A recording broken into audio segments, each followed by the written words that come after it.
Right now, though, let's speak to Dame Andrea Jenkyns, the only Conservative MP to publicly submit a letter of no confidence in the Prime Minister. Dame Andrea, you submitted your letter in November of last year. You were attacked at the time. Do you feel vindicated? I'm not trying to score points here because, at the end of the day, we've seen the party fall apart, but we've got to act, Mark. I think this is last chance to saloon now. We're having a general election this year anyway.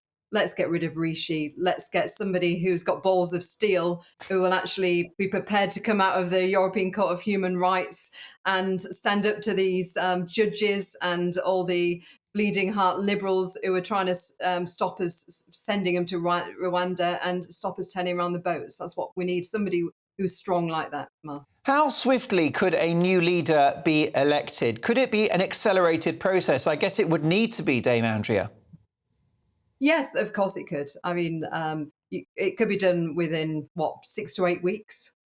We could do it within the parliamentary party within a couple of weeks and then give them a month's notice to the ballot for party members. And I do think we don't want to do like Theresa May did, or like with Rishi as well, where the members don't get a vote. The members must get a vote because let's face it, when they didn't, it's messed up.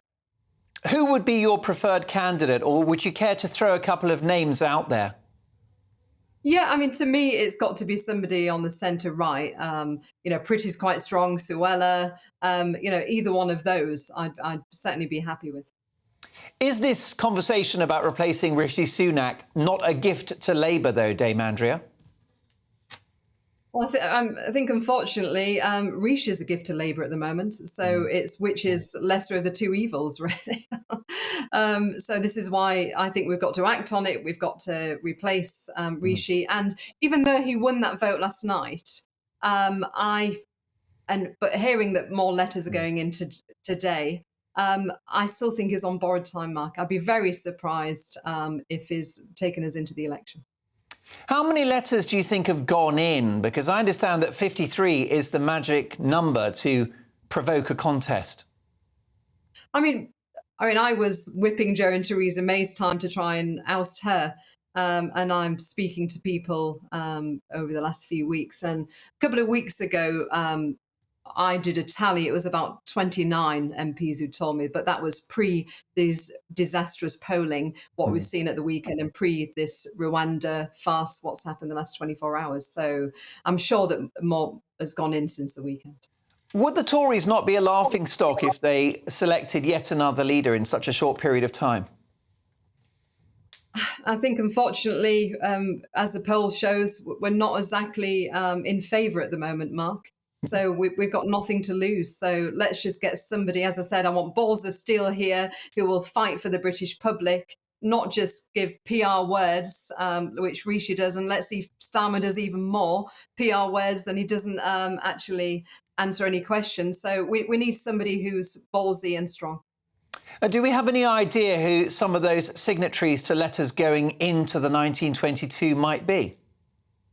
Well, yes, of course. But I was in the whip's office myself. It's not a thing. It's unfair to divulge who. But the ones I know is from both wings of the party. Wow. Would you throw your hat into the ring, Dame Andrea? I'm not delusional, Mark. If I put my hat in the ring, I'd get one vote. That'd be myself. Well, listen, I think that would be a crying shame. I think you're an important voice in Parliament and within the party. Speaking of which, you were one of only 11 that voted against the Rwanda legislation yesterday evening. What's your view of those colleagues who disagreed with the legislation but voted for it anyway, like Brendan Clark-Smith, or abstained like Lee Anderson? What words do you have for them? I think, for those two, I like them both in my wing of the party. I just think it's a shame, they've resigned from their deputy chairman of the party for what? If they wasn't going to see it through, which I think was very sad to see. But I know, having been in the whip's office myself, I'm sure that jobs got promised, so we'll see on the next reshuffle if anybody gets promoted who abstained or who voted for it. We'll see promises of getting more campaign funds. That's how it works, whether it's Labour whips or Conservative whips. So let's see what's been promised. And also, there would have been threatened to pull campaign funding. For example, Theresa May's time, I was told by the party chairman at the time, we're going to pull your campaign funding in your marginal seat if you don't keep your mouth shut and stop trying to not, get rid of Theresa May. I mean, and I haven't actually had any campaign funds from the party since that day. So I fundraised myself. So they do follow through with threats, but I just said, do your worst. I'll raise the money myself. Well, that's right. If we're going to talk about balls of steel, you are in possession of at least two of those. Dame Andrea, always a treat to have you on the show. Look forward to catching up soon.